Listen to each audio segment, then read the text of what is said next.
Hey, everybody. Welcome to Game Mess Mornings with me, Jeff Grubb, your host from giantbomb.com. We're brought to you by MSI. We'll talk about that more later, but thank you for tuning in. In this episode, we're going to be talking about what happened at Gamescom and Switch 2 getting a beloved Final Fantasy.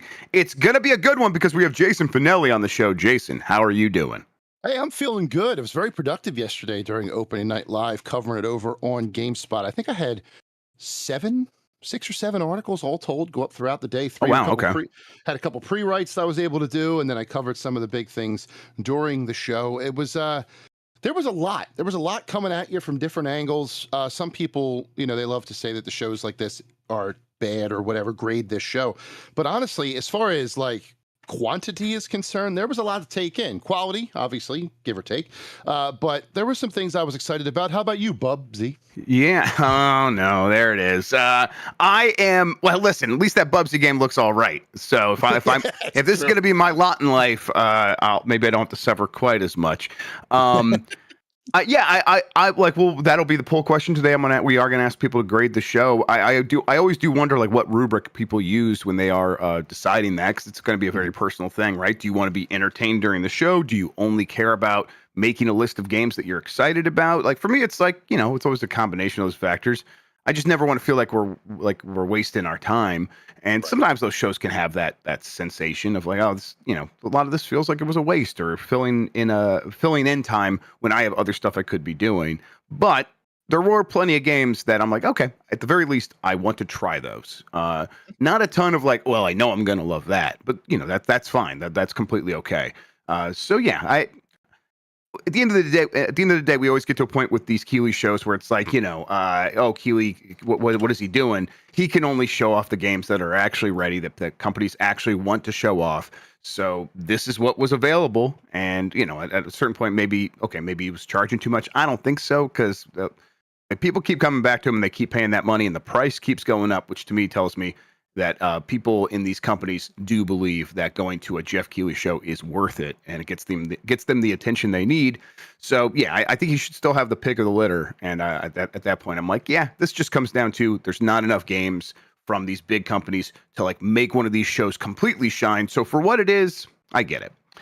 But yeah, it sounds like you were busy yesterday. I'm glad you were able to get a bunch of stuff written up. We have. I think kind of setting up the table for the rest of the year with shows like this. How are you feeling about gaming for the rest of the year? I'm plenty of games for me to look forward to. I'm not there's not anything that really sticks out to me as I need to play this right now, at least until Metroid Prime gets a date, right? But I'm excited for Pokemon. I am now excited for Kirby Air Riders. Holy crap, that was nuts. Yeah, looked fun. Looked like a lot of fun. There's a couple of other things here and there that I remember is coming out this year, and I'm oh, that looks like it could be a lot of fun.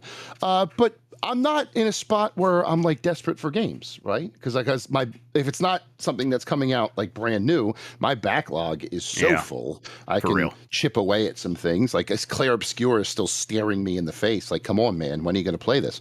And we don't know if any of the games in this presentation could be the next Claire Obscure, right? Claire Obscure debuted at the Xbox Showcase last year and then became a smash hit. So we might have seen the people who did Anotria, right? Giamma Games, they threw me a curveball, because when I saw that fella from La Divina Commedia come out, I thought it was EA bringing back Dante's Inferno. He had the same little thing on his head, which is all from Dante's Divine Comedy. Still. But to see a Souls-like approach on that, and plus Anotria is fine. It's a serviceable Souls-like for what I tried of it, and what I mean by that is I played a demo and it beat the shit out of me. It's exactly what I expected. And then there's other stuff. The pre-show was surprisingly strong. Yeah, the Battlestar Galactica game, the aforementioned 90s mascot Bubsy. Was He-Man in the pre-show as well? He-Man was in the pre-show, yes, it was. Then there was the one where you're just sitting at the controller, the planetary cannon PVKK or I practiced this. Planetenverteidigungskanonen Kommandant. There it is. We got it. How'd you ever screw that up? It's so easy. It's so easy. But yeah, I mean that looks interesting. That looks like it's got a papers please thing going on, but instead of like collecting papers and verifying things, you're like just defending this planet with this one cannon. So I don't know. Could be something down the line that came from this show that I'll forget came from this show, and I'll be like, oh shit, that was a lot of fun, and we'll see what goes on. Yeah, well, we're actually going to talk about it. So let's get into it. Let's explain ourselves. We're giantbomb.com. You can go to giantbomb.com/join, become a premium member, get ad-free versions of our shows, support us in what we do, which is a huge thing for us. We really appreciate everyone that has come through and continues to come through. It also gets you some extra goodies. We're working on those. Let's see here. I mentioned we're brought to you by MSI. MSI is going to be at PAX. They have a booth. If you want to go there and just say, hey, the Bombcast sent me, Giant Bomb sent me, you get entered into a chance to win some special goodies from them. You should definitely take advantage of that. I want people to go in there and win that. As far as this show goes, most weekdays, I, Jeff Grubb, will help piece your gaming life back together. That includes breaking news and maybe even some of our own original reporting. For all these topics, I'll get the input of a bona fide expert who will make me look smart. If you are watching live on Twitch, welcome. You can always listen to the show later on podcast feeds by searching for Game S Mornings or find the RSS feed on giantbomb.com. You can also catch the show later with chapters and timestamps on YouTube. Hello, YouTube. All right, we have a lot to get into, so let's start the morning mess with everything that happened at Gamescom 2025 opening night. It says that. I went through this story. There's some holes here. That's fine. We talked about some of them already. He-Man and some of the Battlestar Galactica game. Yeah, some of that stuff isn't in here. I tried to add some more stuff from the pre-show. Let's get into it. This comes from Jamie Tugayev at DualShockers. We mentioned Bubsy 4D. That is actually coming from the studio that did Demon's Tide, or Demon Tides, I should say, which was a 3D platformer that actually got a sequel a little bit ago. It's from the last couple of years, and they have a really good look to them, where like you are a 2D sprite character running through a 3D world, and the animation just looks really nice. I played that game and thought it felt pretty good. Like a lot of other indie 3D platformers, it never feels like they're quite over the hump of like, oh man, we don't even need 3D platformers from the big companies anymore. Indie games have this. It's not like none of those games have quite been there yet, but they're getting closer. And this was definitely one where I was like, okay, this is pretty close. This feels how I want it to feel. So seeing them come in there and tackle Bubsy, oh boy, can't wait to see what that's all about. Sonic and Pac-Man are exchanging DLC. Crossworlds is going to get Pac-Man. Pac-Man World 2 Repack is getting some Sonic stuff. Hollow Knight Silk Song is real, coming in 2025. Jason, we're getting that real just deep dive into this game apparently tomorrow. Yes. They held off, didn't put a lot of details into Opening Night Live, although people are playing it right now, right? Yes, the first level, I believe, is available via demo on the show floor. Now, the public day is not until tomorrow. I believe today is media only at Gamescom, so that would make sense as to why they're waiting until tomorrow to do it. The public will be there. I imagine they'll be on some sort of maybe a little stage, maybe Xbox's stage. I don't know. It is a specifically Team Cherry stream, or the right. video that is going around. So it may just be pre-recorded, but I imagine that they will be on stage with Xbox at some point, considering they're so intrinsically linked with the ROG Ally, which we will talk about a little bit later in this show based on the rundown. But yeah, it's very weird to see actual gameplay of Hollow Knight moving on. Yeah, you saw that too? Breaking news, everybody. Let's do it. Welcome to the show. PlayStation with PlayStation 5 price changes in the United States. This comes from the PlayStation blog. Put in your bets now. Do you think the price is going up or down, everybody? Let's find out. Let's find out together. Poll question. Yeah, all right. Here we go. This is from Isabel Tomatis at PlayStation. What, they shouldn't have someone have to attach their name. This should go right to the president or whatever. Right. All right, here's the blog post. Similar to many global businesses, we continue to navigate a challenging economic environment. What about my fucking challenging economic environment? Whatever. As a result, we've made the difficult decision to increase the recommended retail price for PlayStation 5 consoles in the United States starting on August 21st. That's tomorrow. The updated recommended retail price for PlayStation 5 consoles in the United States are as follows. For the PlayStation 5, the standard version, which I guess now is that updated version, but whatever. PlayStation 5 is going to be $550 now. The PlayStation 5 Digital Edition is going to be $500 even, or $499.99, and then the PlayStation 5 Pro will be $750. I think these are all going up by $50. Yes, Yes. it is a $50 increase on each one. Yikes! Just yikes. They are not raising the price of their accessories, but they have no other price changes to announce for additional markets at this time. Now, the reason for that is they already raised the price in a lot of other places. Right. And we've kind of been waiting for this to happen. I imagine that they were like looking for maybe ways around this because they do want to sell more PlayStations. They do, but these companies want to raise prices when they can get away with it, and then they also sometimes feel forced to do so. This definitely feels like we're on that path of them like looking at, okay, sure, right now we could probably get away with continuing to charge the same price for the PlayStation if everything goes perfectly from here on out. But the way the world has gone, maybe we should not assume that. And so we can get away with raising prices right now. People still understand like the tariffs are a factor there, as well as a bunch of other things. So let's just do it, even though it's going to look bad. I at a certain point, if you're a console gamer and you're looking at PlayStation, it's like, what other choice do you really have? I mean, you can go with Xbox, but it's going to kind of feel like you are just waiting to get those or waiting to get some games and other games you'll never get. Whereas PlayStation will eventually just get those Xbox games. So maybe Sony feels emboldened on a lot of fronts, and I think they probably do. What is your read here? Inevitable. Small part of me is like, I'm glad it's only $50, right? It could have been more. They could have justified more, but they only went up $50. I hope it is not a longer term plan with incremental increases. That would be rough. I find it interesting that they're trying to bury it in the Gamescom news cycle. That's weak. We're on to you, Sony. Sorry about that. It's rough. It's just a sign of the times that we live in, the insane, hard to explain, crazy times that are the world at the moment. It's not great. It's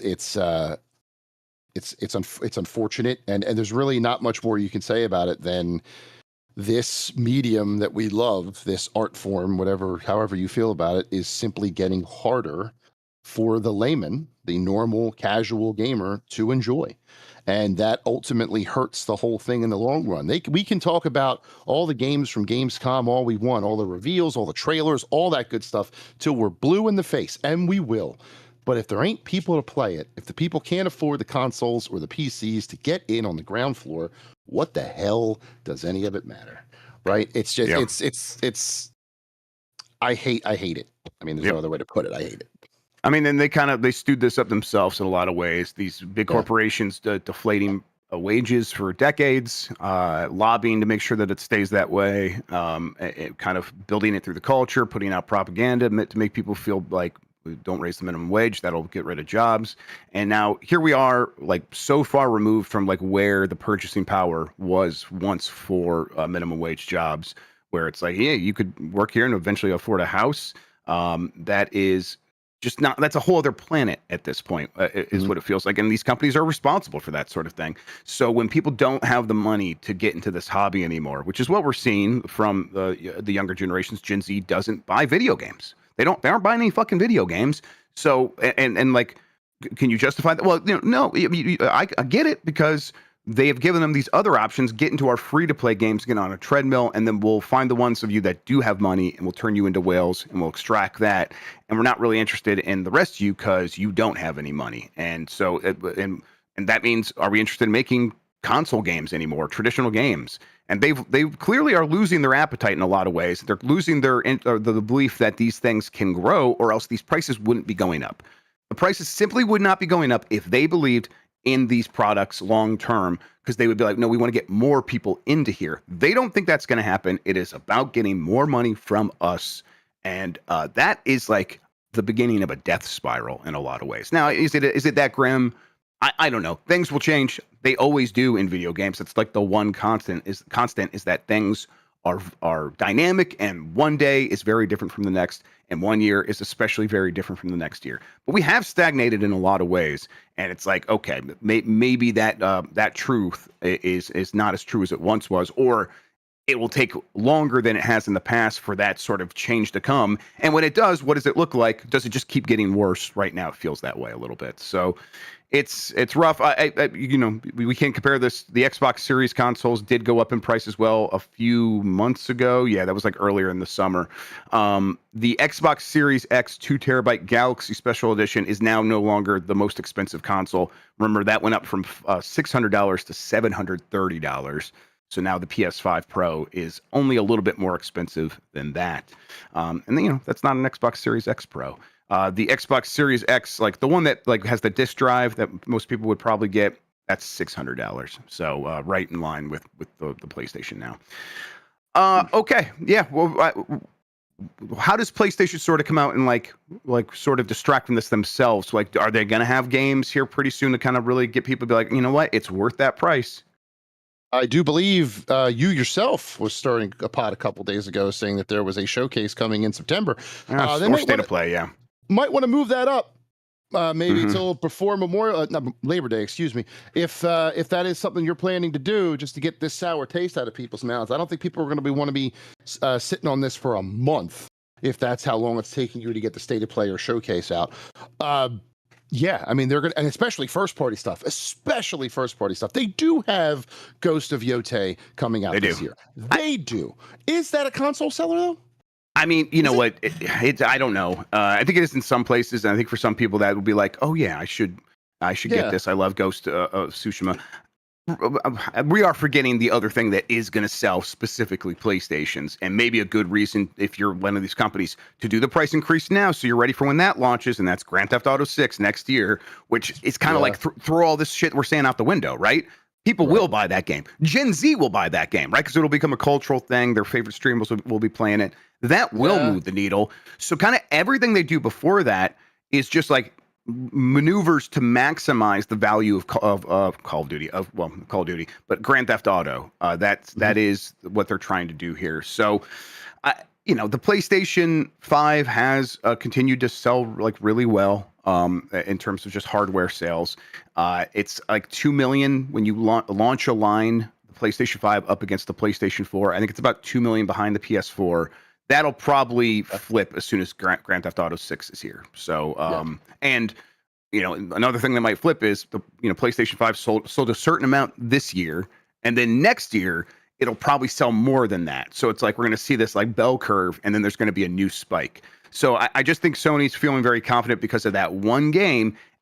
And then meanwhile, and in the meantime, if you're buying that system to play PlayStation games, it still continues to feel a little bit like, when is this going to get started? And I just don't know if that's ever going to change. No, I don't think so either. I also, just because of the world that we live in right now and the whole Steam and itch situation with the whole banning of sales and things like that, there's this small nagging part in the back of my head. I don't even want to say it out loud, that by the time Grand Theft Auto 6 is getting ready to come out, Fearless Leader is going to get some evangelicals in his ear, and he's going to be like, well, we're not going to let you sell that anymore. And then always possible. It's a possibility. And the fact that it's even a goddamn possibility, just a sign of the times that we live in, fucking sucks. I mean, it could be the kind of game that where it's like, if they don't do that, it could be the one where it's like, well, let's introduce or force face recognition cameras onto these consoles so that people have to like show their IDs or whatever. There's a lot of things that would be violations of the First Amendment, but they don't care, so we'll see. They don't care. All right, let's just hit the highlights for the rest of Gamescom here. I can read each one. Call of Duty Black Ops 7 had another like long sort of stage presentation. It's weird. I think it's weird in some interesting ways, but God, I don't know if I'm going to make time for a Black Ops 7. Lords of the Fallen 2 was announced. The Sekiro No Defeat anime was shown off. It had leaked previously, but now people got a chance to see the Crunchyroll show. It looked pretty good to me. And then, of course, people found the studio talking about how they're using AI.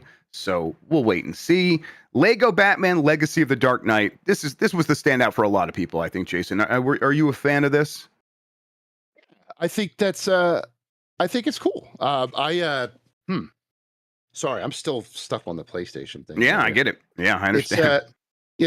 I want to get excited for this stuff, but it's just sitting there in the back of my head. It sucks. Mm. Um, yeah, I think my thought, going back to Black Ops for a second here. A lot of the positive feedback coming out of Battlefield 6 was how pure it was, like a pure sort of military shooter. And Black Ops didn't really do much to get away from, like, to try and match that, right? It's all like shooting robots and futuristic and stuff like that. So I think they're in a bad spot there. Legacy of the Dark Knight looks very cool. It looks promising, right? I think the fact that they have made that into, like, it's following the Dark Knight movies. Or is it everything? It's so I think though, like I would say the core pillar appears to be the Batman, the most recent Batman movie, and then it has everything sort of orbiting that, and it's like it's taken from all the Batman. So like we didn't see Adam West, but he's gonna show up and stuff like that, or Adam West Batman. He has to, Right. yes. But like, yeah, Right. so you saw Bane, you saw the Joker, and he said, "Why so serious?" Clearly, Yes. a nod to Heath Ledger. But yeah, that looks, and the fact that it's sort of evoking Arkham in its gameplay a Right. little bit is really, really neat. I think that's the promising side of it, because it feels like, oh, that could feel like a really fresh turn for the Yes. Lego games. So yes. looks like they play like Arkham, and then it's open world, I believe. So yeah, it's kind of I like, did okay. say that. So they're just kind of, they're doing more. They're doing more That with these very, games. very excited man who came out to speak after the trailer show was like, "It's open world." It's like the one Yeah. thing I took from that. Yeah, But it was endearing. it was very cool. All right, let's keep going. Warhammer 40K Dawn of War 4 was revealed. We'll continue. There was the rough third game. It does seem like they're trying to make this a make good. We'll see. Monster Hunter Wilds is doing its crossover with Final Fantasy XIV, as those franchises are wont to do. Onimusha Way of the Sword got a new trailer. I believe Tam and Lucy checked that out and put out a preview today. I've heard, secondhand, I haven't read that yet or watched it yet, that they were pretty impressed by it. So, okay, I'm ready to check that game out, and I hope it's good. Arc Knights Infield, a spinoff, is coming to PS5 and PC. Europa Universalis 5 got a pretty good trailer. That looked nice. Daemon Ex Machina Titanic Scion has a playable demo that got announced. Voidbreak, the roguelite FPS Voidbreaker is out now in early access. Fallout TV got the Fallout TV series season 2 got a new trailer. Let's see, Indiana Jones and the Great Circle is coming to Switch 2. They also showed off some of the DLC that's coming soon. Yeah, that's a pretty big one to see on Switch 2. It's a graphically impressive game. It doesn't run great on Steam Deck, so I will be interested to see how they get it running on Switch 2. Although I think, the GPU will help there. As long as it's not held back by CPU, we'll find out. Deadpool VR got a new trailer. World of Tanks is getting its 2.0 update, although this story here says, despite a difficult year, I wonder if there's something happened with World of Tanks. Is it falling apart over there? I'm not sure. Before this, the last news I remember about these games, like World of Warships, World of Tanks, is that they were leaking military secrets. Like, that sounds like familiar. That's like the one thing. Like they were talking about schematics for the vehicles in the game, and then they were like, "Oh, these are actual classified military secrets." Oops.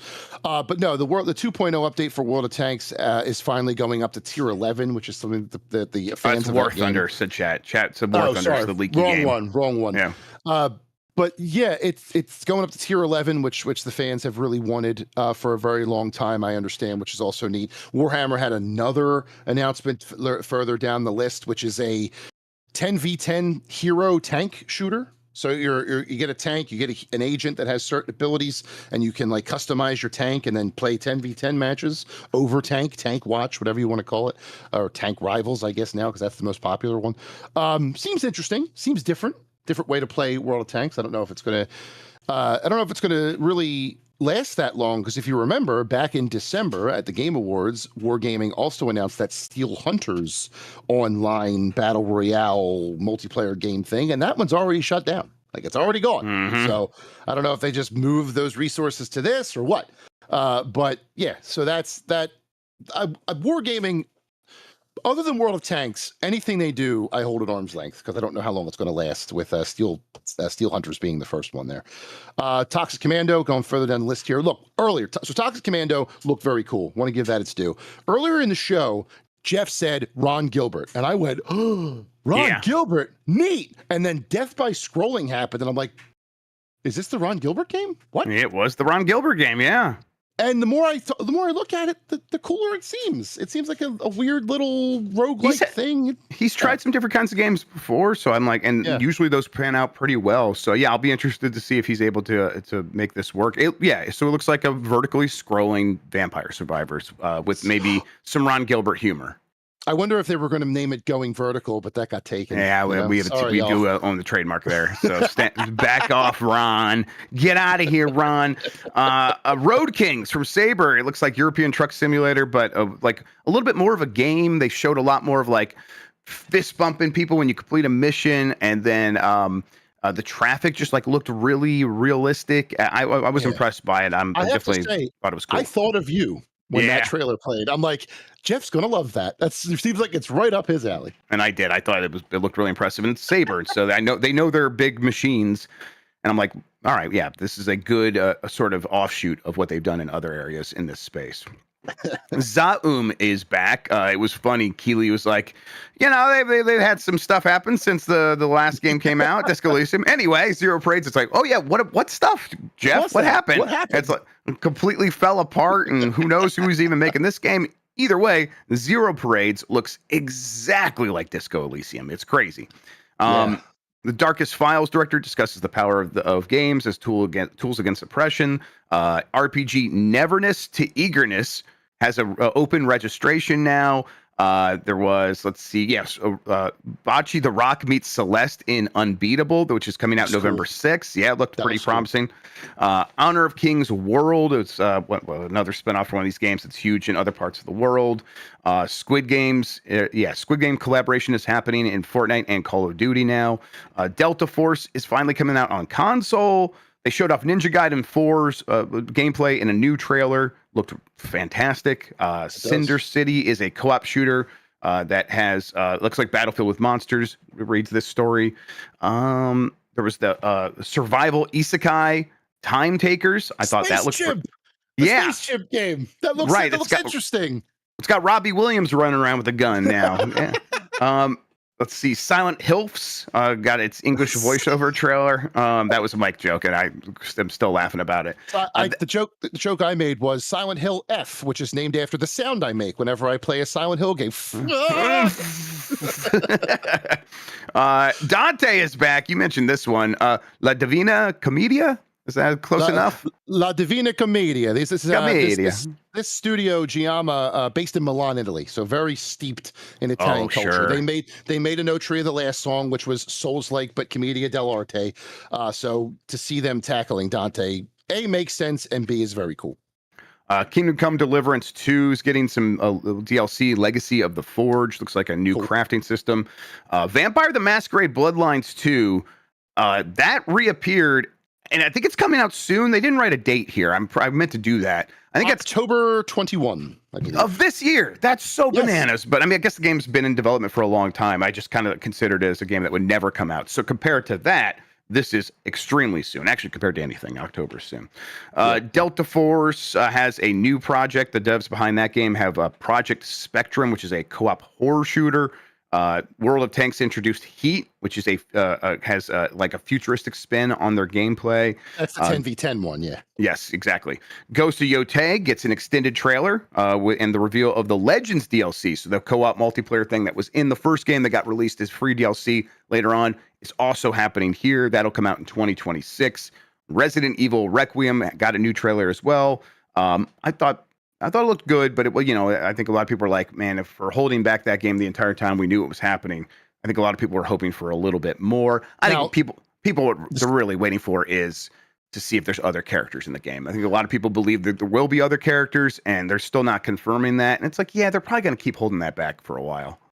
Now, this morning, so you mentioned the Onimusha gameplay earlier. Capcom the embargo went up on 3 different games: Pragmata, which does exist, Onimusha, and this. It's all hands-on gameplay, and it's basically everything we saw at SGF. but now hands-on, right? So if you go watch the Resident Evil Requiem demo, hands-on demo that all the websites have posted their gameplay of, that's what the theater presentation we watched in at SGF, and that's Lisa Trevor, right? Has to be Lisa Trevor. I think that's what everyone is thinking. Yeah. Jan played that stuff yesterday. We might still find time to do something with that. He got some gameplay footage, and we'll find places to talk about that and go over it. Cool. But last thing here from the rundown: Black Myth Zhang Kui, I believe is however I'm going to say that. A sequel, spinoff, kind of standalone DLC. I don't know, but it's something new from the Black Myth series. Rumors made it sound like it is a standalone sequel or standalone game, because Jeff also made the comment that the Wukong's Journey to the West is also not done. Then he pulled out his little fan because he's a cool guy. So I think it might be them having a whole new project to go alongside a Quay. Yes. Sorry. Zhang Kui. Zhang Kui. There it is. But yeah, I think this is going to be a standalone thing and not related to Wukong. I think Wukong is going to continue on the side. Some stuff, that we didn't like, that wasn't in this rundown, but like He-Man, that one looked really good. It's like Golden Axe. Yes. And big and heavy. It's not going to be like Streets of Rage 4, which is like, okay, that's fantastic. We have Streets of Rage 4. There are other beat 'em ups you should be drawing from. I talked to Audie about it. He also mentioned the Capcom D&D beat 'em ups. He's drawing from that a lot. I'm like, hell cool. Chronicles of Mystera was awesome. Yeah, so I'm like, I just think this is going to be one of these that really hits. The beat 'em up genre just got left behind because people didn't realize how much more you could do with it. And I think giving these games a chance to come back and trying different versions of it, like I'm ready for the Golden Axe version of this. So that sounds perfect. Chat reminds me, Outlaws getting a remaster. Yes, exactly. Nowhere. Right. That did leak, but it was like, and then when you like start thinking about it, it's like Night Dive has already done Dark Forces. This is the same engine, so. Sure, they should do this, but it's surprising that someone's going, because that's just not a game people talk about a lot. But now that it's here, I'm like, yeah, that looks awesome. That's a LucasArts shooter with a Western style, like a kind of a spaghetti Western style to it. Yes, it looks a lot like Dark Forces, but in the Wild West, and give me more of that. Mm-hmm. All right, we got to get to the break. We're going to do that now. If you want to skip this, go to giantbomb.com/join, become a premium member, get the ad-free version of the show. We'll be right back.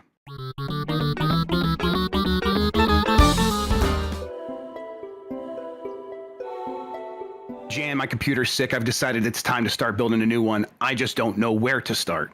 Grubb, if your computer is sicky poo, you got to start with MSI, which just dropped something big in its brand new Z890 and B860 Intel motherboards. Are those the motherboards that unlock the power of the Intel Core Ultra Series 2 CPUs? Yes, sir. These Mobos, as we're calling them on the streets, are powerhouses for gaming, streaming, and whatever intense tasks you need to throw at them. Okay, but Jan, you know me. I'm scared of tools. That screwdriver's so sharp. It's okay, bud. MSI made them Jeff-proof and maybe Dan-proof as well, which means they're easy to work with. No more wrestling with tiny little screws or confusing manuals. We're talking easy debug LEDs that tell you exactly what's going on. Toolless installs for your M2 drives and GPUs, or GPUs. We're calling them GPUs too now. Okay, hell yeah. Oh, okay, yeah. MSI has that modern BIOS as well that looks like it was actually made for humans to use, not some relic from 2003. Give me more of that. Yes, that's right. It's going to be so easy to get secure boots on the ground. It's like PC building on easy mode, Grubb. And here's the best part. Giant Bombcast listeners, MSI is giving you 10% off these new regularly priced Z890 and B860 boards. Just head over to us-store.msi.com and use promo code BOMBCAST at checkout. Boom, instant savings. I'm going to stack that discount. They allow you to do that. And with MSI's got ongoing promotions, that's potentially going to score me up to $120 in Steam codes. It's basically free games just for upgrading. Everyone listening should do the same. So if you're ready to upgrade your setup, do not wait. Visit us-store.msi.com and use the code BOMBCAST, BOMCAST, all in lowercase, and give your PC the upgrade it deserves. MSI, making PC building less of a headache and a lot more fun. Mobo!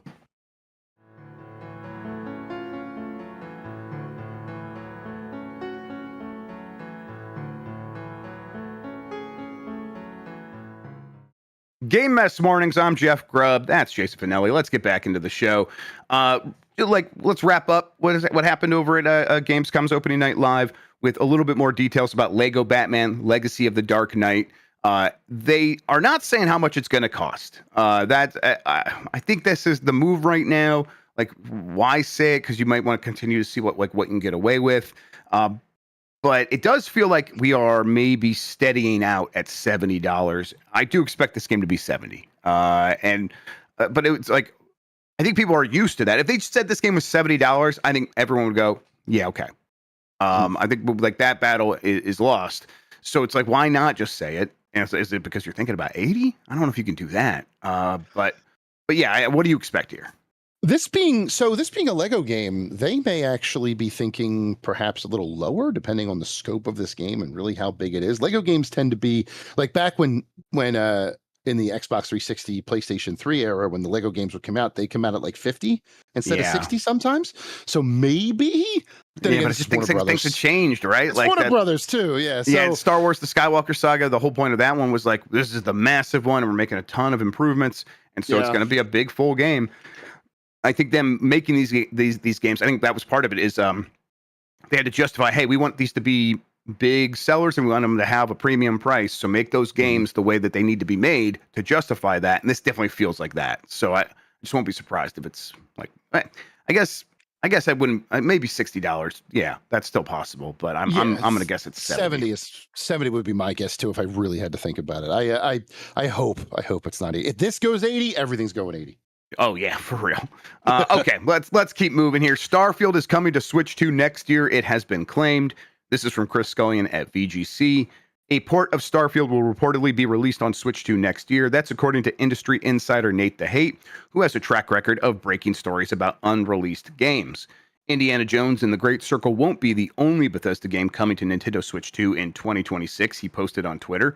See that planet? You can go there. Aside from landing on PS5, Starfield is planned for release on Nintendo Switch 2 in 2026. Starfield has yet to be officially confirmed for even the PlayStation 5, but numerous reports, including one earlier this month, suggest Bethesda's sci-fi RPG is being readied for Sony's console. Microsoft and Bethesda confirmed during Gamescom's Opening Night Live presentation that Indiana Jones and the Great Circle will be released on Nintendo Switch 2 in 2026, making it the first major Xbox first-party title to be announced for Nintendo's new platform. As always, as a reminder, Xbox is a target of the BDS boycott movement for it providing services that are causing an ethnic cleansing in Gaza. Starfield is probably going to come to Switch 2 just because like all these games are probably going to come there, but that is a game that also doesn't run very well on the Steam Deck. So I will be interested to see how they get it to run on the Switch 2, which is, a little bit more powerful than the Steam Deck for sure. But I guess the other question here, Jason, would be, does Starfield move the needle anymore? Is anyone going to care this time around? No, the only way the PlayStation users were going to care about Starfield is when it launched, because it has since launched and it was not good, at least not in Bethesda terms. So PlayStation, maybe some diehard is going to be like, well, let's see what happens, and then they'll try it and whatever goes on. Now, Switch, that's different. I feel like even people who may have already played it on Xbox may give it a shot on Switch 2 just to be able to play it wherever they want. That seems like the kind of game for a long flight or like a road trip. You know what I mean? Like where you just sit down and mess around in space for a little while, complete some missions, or go get lost in some solar system. It seems a good pass the time game for something like that. And while you could technically do that with Xbox Play Anywhere on your phone or Xbox Cloud Gaming or what have you. Yes, I almost chucked my phone into my face. But I think having it on Switch 2 where it will actually run and not need the Wi-Fi on the plane to make that cloud connection will be better for it. I also am kind of hoping maybe that if Bethesda is planning anything with Fallout, be it a collection or a remaster or something like that, that Starfield going to Switch 2, if this is real, could perhaps be the bridge for something like that, because I think Fallout on Switch 2 would be wonderful. Yeah, that does feel like they will just keep moving that. The Oblivion remake or whatever it was didn't come to Switch 1. So I bet No. that also comes to Switch 2 here pretty soon. That's a good point. That didn't get announced, right? Yeah, it was kind of like a little bit too close. It launched, and then Switch 2 was getting announced and all that stuff, and they didn't mention that. Elden Ring I was the think- kind of the game that filled that spot for me in my head. Where Yeah. it's like, yeah, the big port that they'll do that does well at launch. That'll probably happen soon. I think Oblivion Remastered actually shadow dropped the same week as the, or maybe the week after the Switch 2 reveal. It was right Yeah, around the same time. in That April. sounds right. Yeah.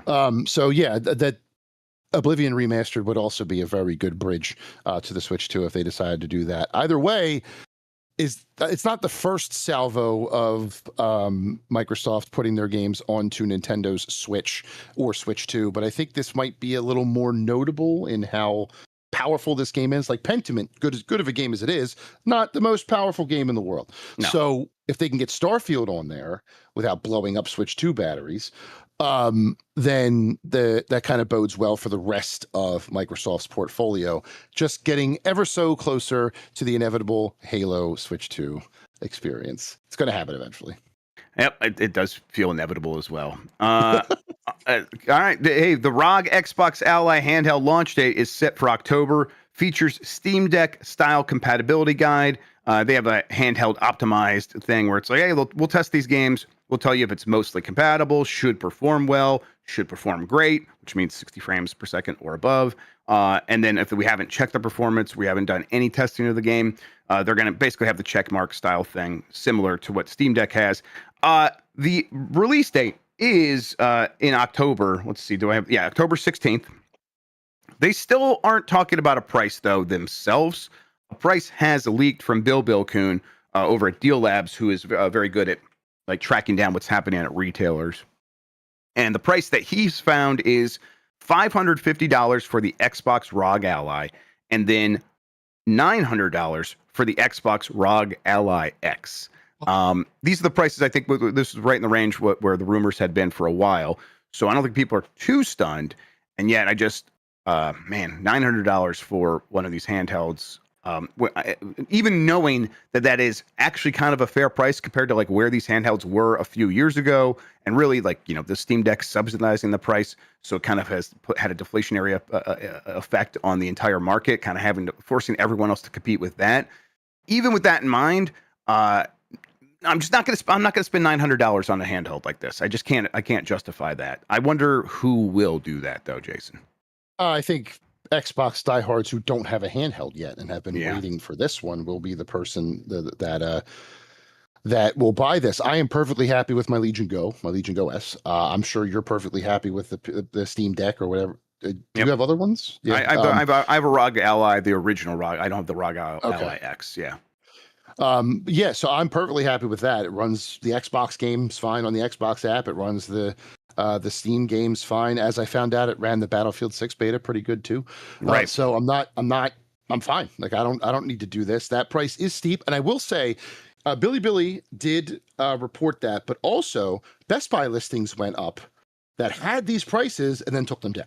That's right. So I think we find out what these prices are. They say it's for macroeconomics. There was a report on IGN saying they didn't want to give the price for macroeconomical reasons. That seems to be the running excuse now. We're not going to give you the price yet because we don't know where the market's going to be, which is understandable. But I think they already know what the price is. And by the end of Gamescom, I think we may find out how much we're going to be spending on this thing. And if these are the prices, then I might be out for the time being. I don't know that I can swing $900 when I have a perfectly good, like I said, Legion Go sitting on the table behind me. That'll have to do. Right, and it's like having that out there makes the more affordable model feel like, well, why would I spend $600 to get something that's not going to be as good? It's just a tough position. I'm probably out for now. Although I'm curious. I continue to be curious about like how this is going to work. At the very least, I just hope that this isn't like some stunted and aborted thing where like the Microsoft doesn't try to continue to improve its operating system on handhelds. I want them to keep doing that just so that Steam OS has some competition and it improves both sides. We'll see. Final Fantasy XIV dev on Switch 2 version says there's been, quote, positive discussions with Nintendo. This is from Nintendo Everything. Could we see Final Fantasy XIV on Nintendo Switch 2 one day? Producer Naoki Yoshi P. Yoshida has indicated that Square Enix is in talks with Nintendo, and it sounds like things are going well so far. He said in an interview with VGC when asked about potentially getting Final Fantasy XIV on the Nintendo Switch 2, for me, it's just my aim to provide Final Fantasy XIV and 16 to as many players as possible, and I hope that as many players as possible will be able to enjoy these two games. We are putting in our best efforts to ensure that this happens, so it's fine to convey to your readership that I consider the possibilities very positively. And we are putting in our best efforts, so I hope players will look forward to the possibilities in the future. But I just ask for a little bit more time. Yeah, this does feel like one that will happen. At least Final Fantasy 16 for sure. But 14, it's like, yeah, it went to Xbox, and I think the Switch 2 is an even better fit than that, kind of obviously. So yeah, I do expect them to get around to doing this. And I think this is like where the Switch 2 is now at, where it's like, okay, is it going to get every massive new AAA blockbuster game that is like taking full advantage of PCs and PlayStation 5 Pros? Probably not, or at least not without some severe compromises.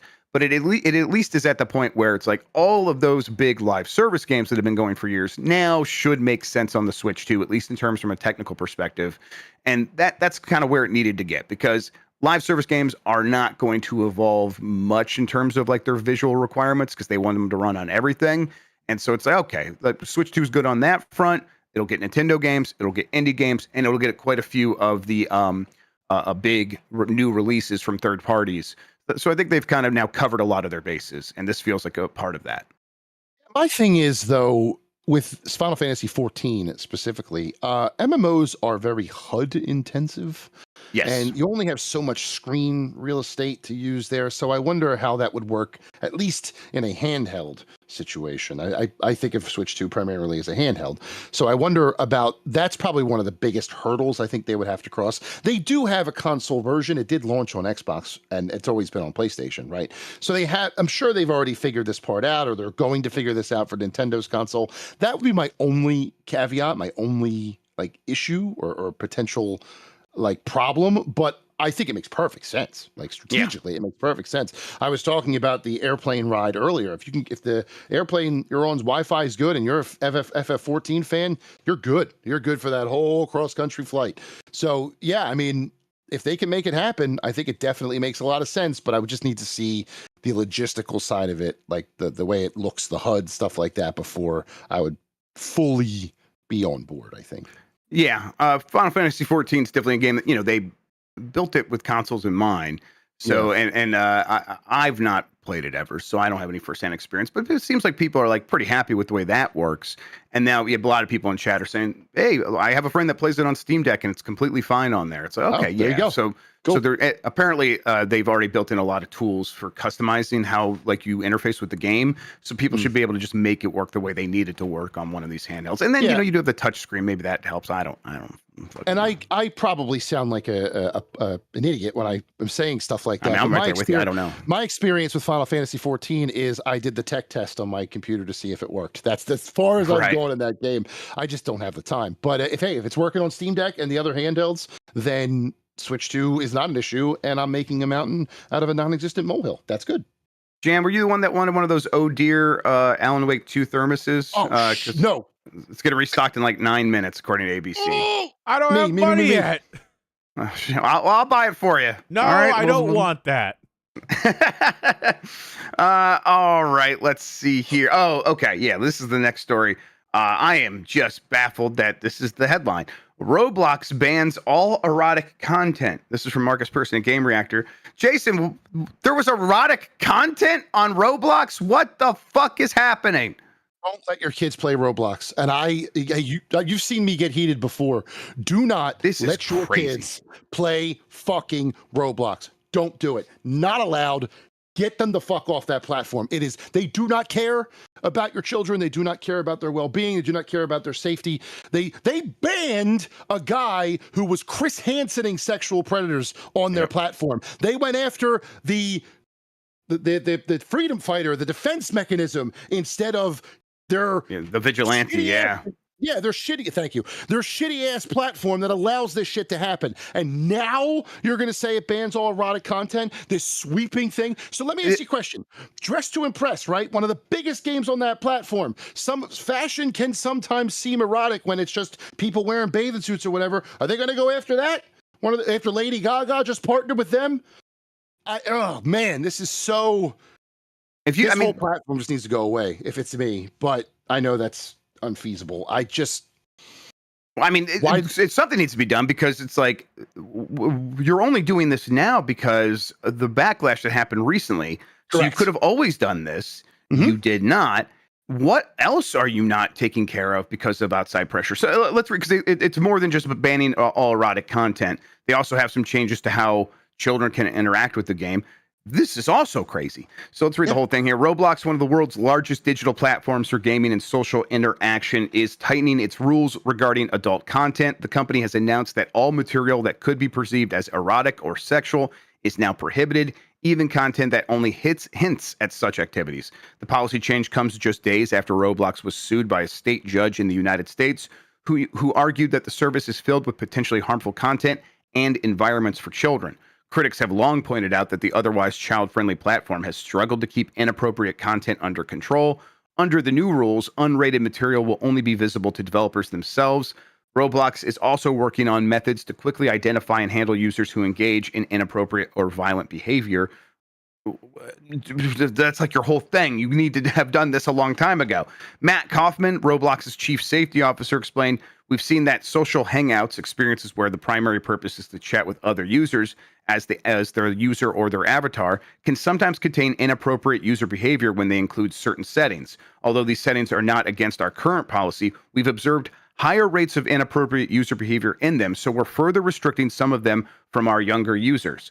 So what they're doing is minors. Can I read this one? Yeah, read this one, because this is crazy. This is so insane. Additional changes apply to younger players. Users under 17 will no longer be able to access private virtual spaces such as bathrooms, bedrooms, bars, or nightclubs. Why the fuck were they in there to begin with? Yes, especially like private spaces. Like, these aren't like public rooms. Like, someone invites you into a bathroom to hang out. What the fuck? What are you talking about? What are you talking about? I just listen. It makes me angry because my older child, who probably hears me right now, sorry kid, she's up. They're here. We're going on vacation tomorrow, but she's been asking, "Let me play Roblox. Why can't I play Roblox?" This is why. I will not. I refuse to allow this game to be played in my house. Other than me, I had to write guides for it for Google Play at one point. So that's the only experience I have with it. And it's the only experience I goddamn want.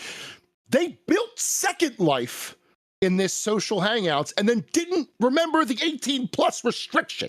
Yes. What the, not to sound like the you want to talk about brain rot? Roblox brain rot starts at the fucking top. Yep. It's that simple. Get this platform out of here. I hope they get sued. Well, they are. Yeah. Yeah, they're getting sued. The state judge is suing them, but also Chris Hansen said that they've been looking at this site now for months. Chris Hansen himself, not just a vigilante acting like Chris Hansen, which was cool, but they banned him. Now Chris Hansen himself's got a team, and they're going to do a special on it. It's like, oh man, but first I should short Roblox. It's stock, because I think it's probably going to go in the toilet here, but I don't know.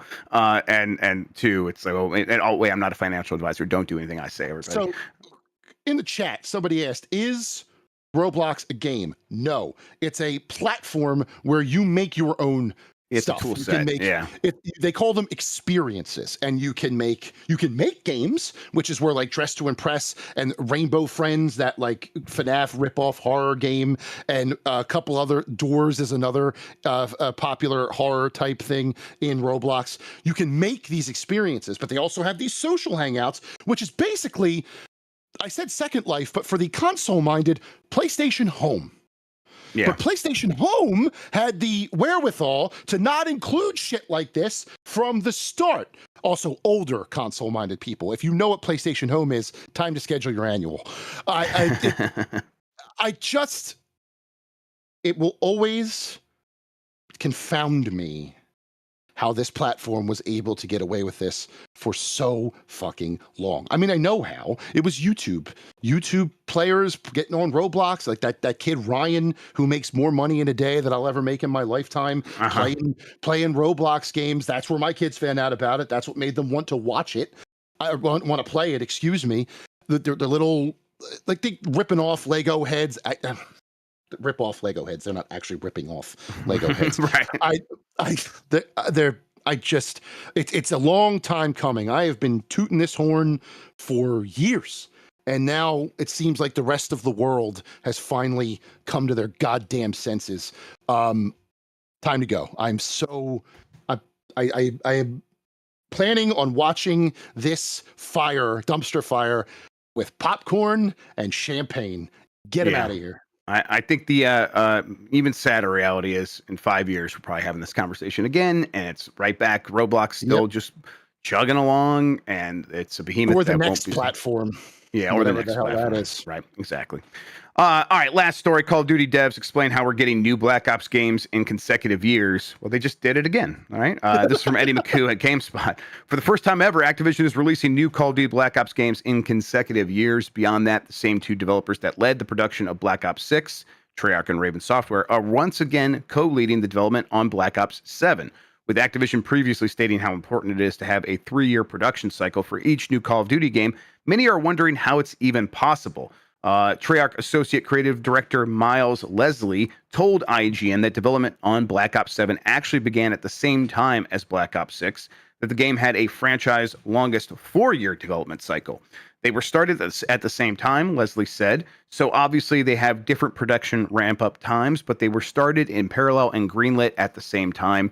That was a really unique challenge, but also fun, blah, blah, blah. So, I mean, to me, what this sounds like is, back in the day, the teams would like release a game, and then they would spend some time but know that they were going to do this. They were going to release map packs and stuff like that. That was like a Call of Duty business model early on. Just sounds like do that, but for another immediate follow-up game. So like, take some stuff, like, that you're going to be releasing this soon. So maybe this stuff that you were planning for 6 can just go into 7 and, be ready to do that. And they're making the campaign like a co-op multiplayer thing. So it's like, yeah, you see how it kind of feels like in some ways DLC, like an expansion, but like a standalone thing at the same time, obviously.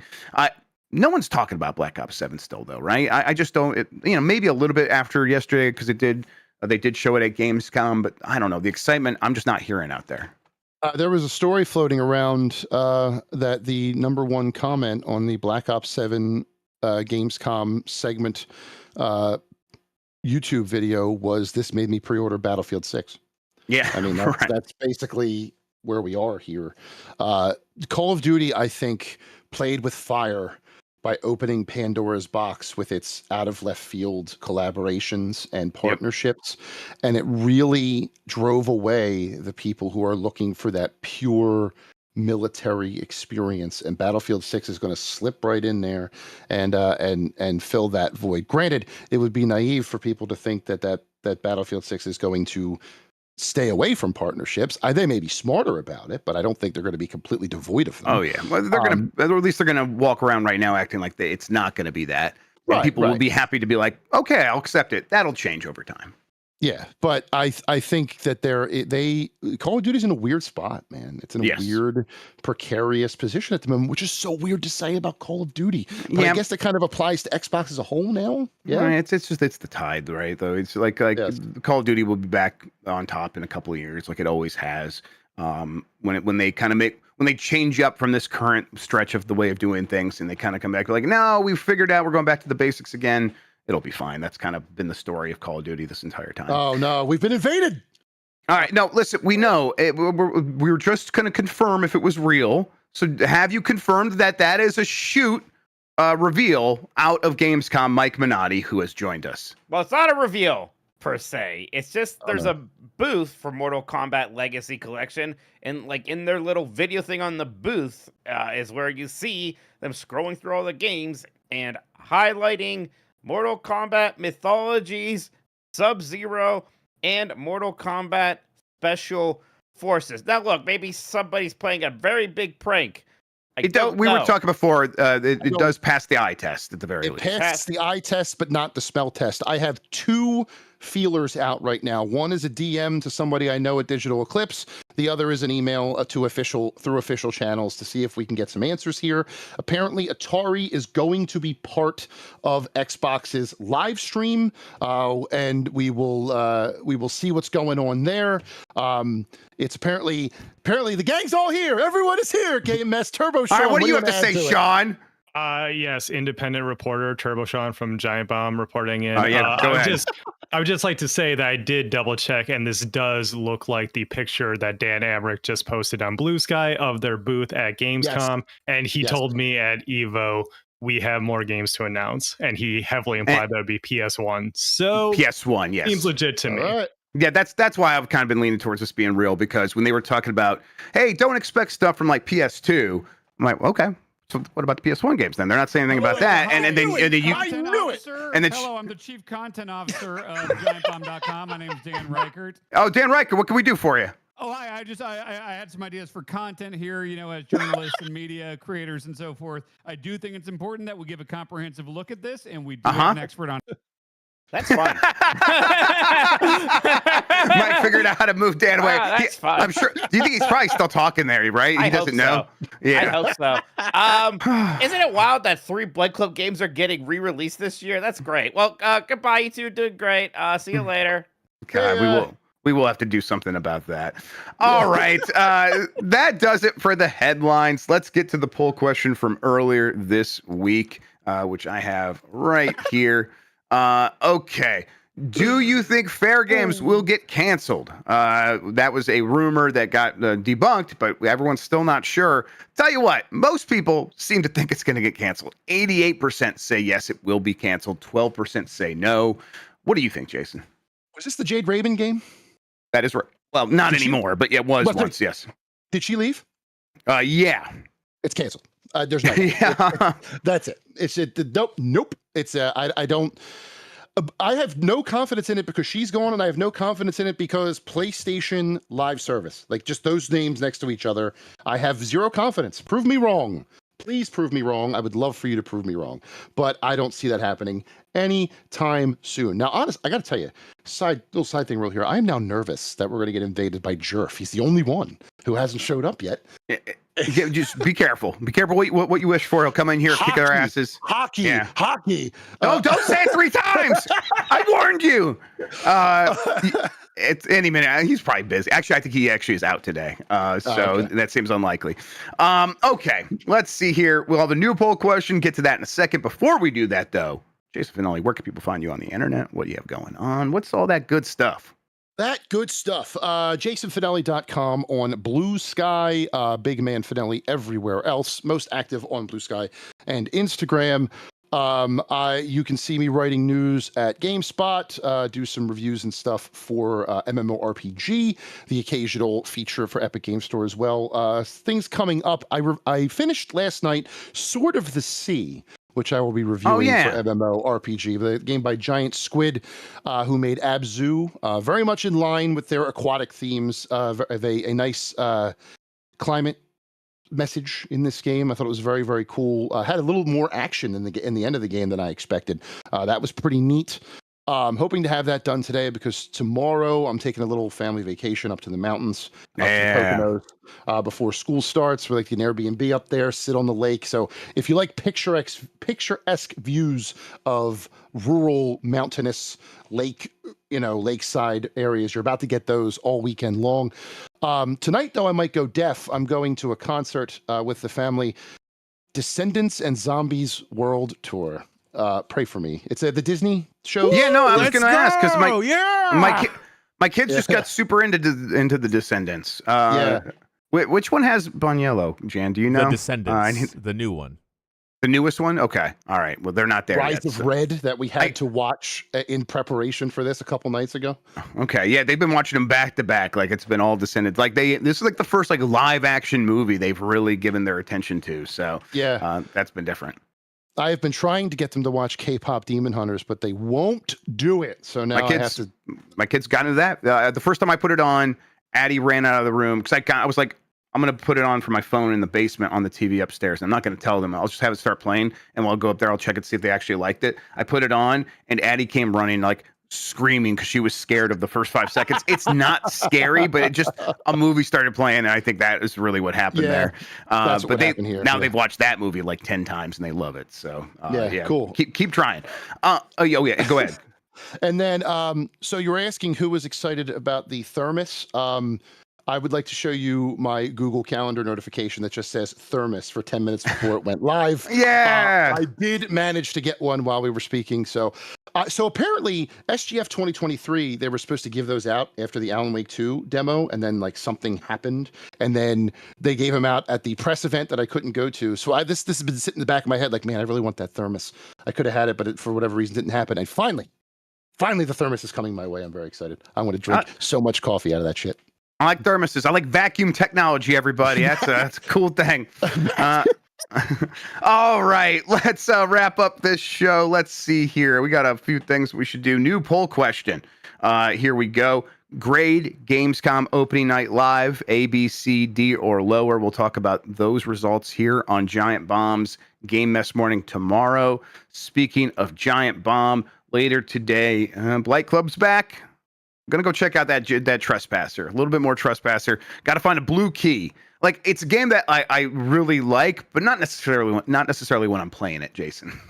Like, playing it's maybe not good, but everything else about it I'm really into. The reaction of your health tattoo was everything I dreamed of. Yeah, I can't believe I didn't know anything about it until they mentioned that you were going to be playing it. So I immediately Googled it because I'm not the one playing it. I can look up whatever I want. And when I saw that for the first time, he's going to lose his mind. Awesome stuff. Awesome. It's been fun to kind of discover what that game is. Yeah. And I got to say, despite the name, Blight Cub is a beacon of light, man. It just makes me laugh. Every single episode, whoever's playing of you three goobers, it's just, it's a lot of fun. These games are terrible, and watching you react to them is terrible. It's fun because they're terrible. It's exactly what I need if I need a laugh. That's where I go. Old Blight Club stuff. Keep it up. It's awesome. We appreciate it. Yeah, I love doing it. It's definitely the thing where it's like, as I've discovered the things I've enjoyed doing. It's like, yeah, we'll just do Blight Club forever, no matter what. Kind of no matter what happens, I'm going to be playing these bad games for people on the internet. It's special to me at this point. Very all cool. Right. Let's see. All I can think about now is like you're going to that concert, and last night was that Riff Tracks live thing. I'm like, I wish I could have gone to that. They're not doing it again, so I'll just have to wait for it to come out on video and watch it at home. All right, everybody, let's wrap the show up. Jason Fanelli, thank you so much for hanging out with me today and talk about video games, man. I really appreciate it. I always appreciate the invite, sir. Anytime. And thank you, everybody, for watching and listening. Thanks to Jan for producing. Until next time, everybody, have a good one. Take care of yourself, and goodbye. I'm not taking my